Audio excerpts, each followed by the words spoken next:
Good morning, everyone. Just a short presentation for you this morning about coronavirus testing, which is going to be beginning in school, just to help you understand a bit more about the testing programme, what is going to happen when we test you for coronavirus, why we're doing it, and what happens with the results. So why are we doing testing on coronavirus here in school?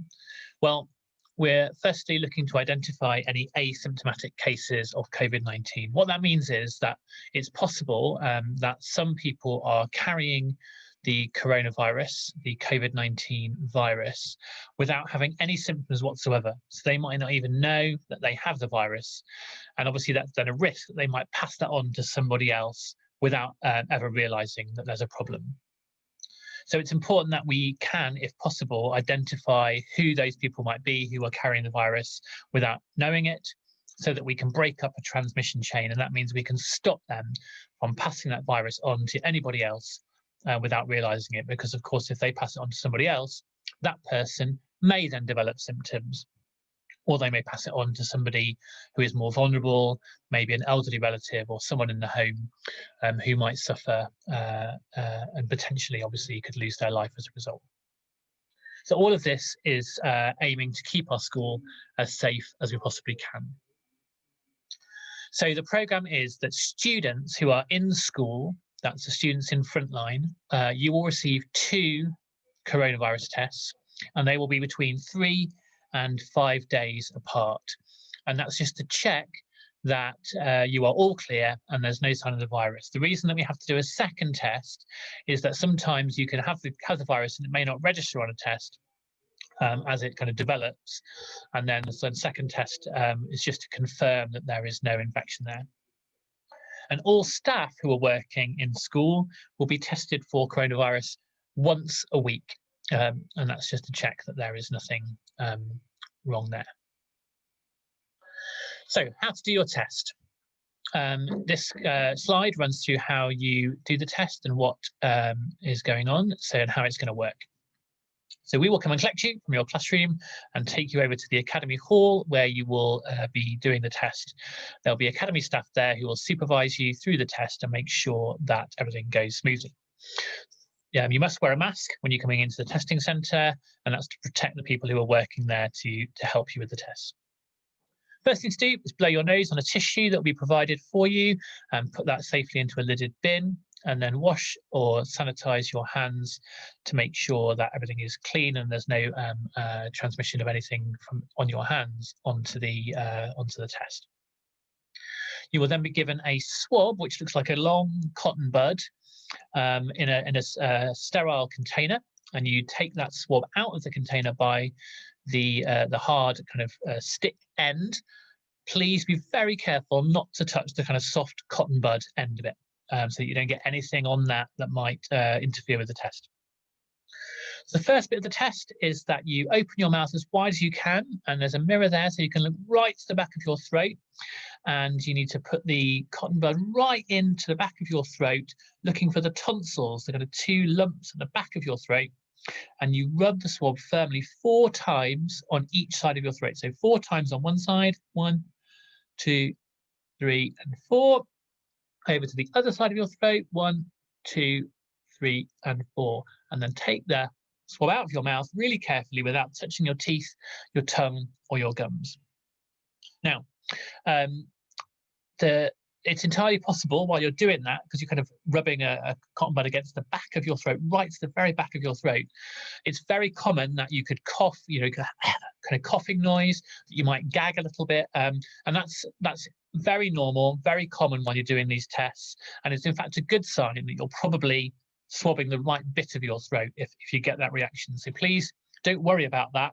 That's entirely normal and to be expected. Once you've done that, so 4 times at each side of your back of your throat, you then must put the cotton bud about 2 to 2.5 centimetres up one of your nostrils and roll it around the inside of your nostril just to get any good sort of virus juice out of your nose there. And you take that out of your nose. If you've got a nose piercing, obviously you won't have that in at school at all, but you would swab the nostril that has not got the piercing in if you've got a nose piercing. Once you've done that, then the member of staff there will have a little plastic test tube, and you put the soft end of the swab into the test tube where there'll be some liquid there. You don't, and then you step away and you're done. You're finished. So you put your mask back on, wash your hands, sanitize your hands again, and you leave the academy hall through the hive, and you can go back to class, and we will have a look at your test. Okay, so the test takes about 20 to 30 minutes to return a result, and there are 3 possible results that could come back from your test. Negative, and we'd expect most results to be negative because obviously none of you taking the test have got any symptoms. Void and positive, and I'm just going to talk through what those 3 results mean and what happens as a result of them. So if you get a negative result, we won't tell you that. So if you don't hear anything from us, if no one comes to see you, you can assume that your test was negative, and so that's obviously good news, and you can carry on with your business as normal. However, a negative test does not guarantee that you aren't carrying the virus. It just means that the test didn't detect it at this time. Obviously, you can still catch the virus. You could still spread it. And as I said, you may still have it. It just wasn't detected by the test.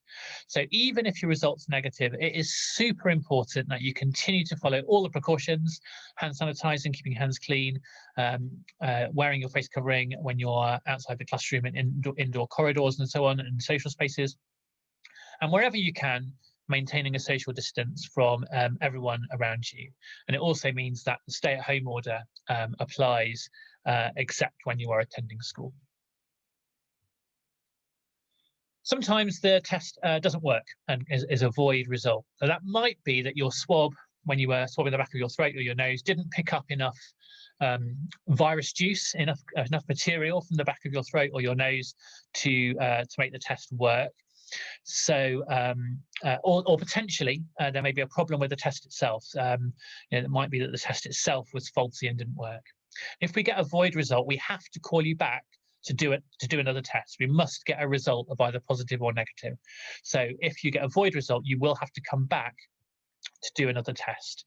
So don't worry about that too much. It just means that we need to make sure that we've got a firm result either way for you, so that we can be sure. So someone might come back and get you to do another test if your result is void. That's why it's quite important to make sure you're swabbing properly, so that you get the best chance of getting a good result the first time round. And of course, it's entirely possible that people may get a positive result from these the lateral flow quick result tests. If that is the case, we will inform your family, we'll inform your parents and your carers, and they will have to come and collect you, and you will need to go home as soon as possible to self-isolate. However, the positive result does not absolutely confirm that you have got the coronavirus, and what we need to do to make sure is to give you what's called a PCR test. Now, this is a much more thorough test that is processed in a laboratory. So it's much more than what we can do here at school. And we can give you one of those, which you can take home and do at home and send away for a lab to process. Or you can book a test yourself as a family at the drive-through testing centre, whether that be at the airport or wherever you need to go for that.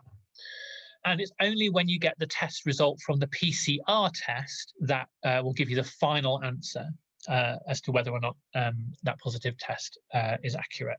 So if the PCR test, the one that's processed in a lab, is positive, then you have to self-isolate, and NHS Test and Trace will have you in their system then. So they will give you the guidance about what you need to do and how long you need to isolate for.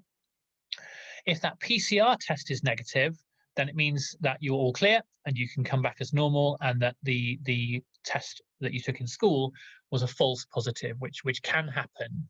And that's why the PCR test is so important, because they will give you that final answer as to whether you had the virus or not when you took that test. So that's kind of overview of the testing process. So I know it's not a great experience for anyone to have, not a pleasant experience, but as you will understand, it's a very necessary thing that we have to do to make sure that everyone stays safe. So good luck with it. Obviously, there'll be plenty of staff around when you go into the testing centre to help you and to guide you through it. But I just thought this little video overview might help you to understand how the testing process works. So best of luck with it, and I'll see you all later on today. Thanks a lot.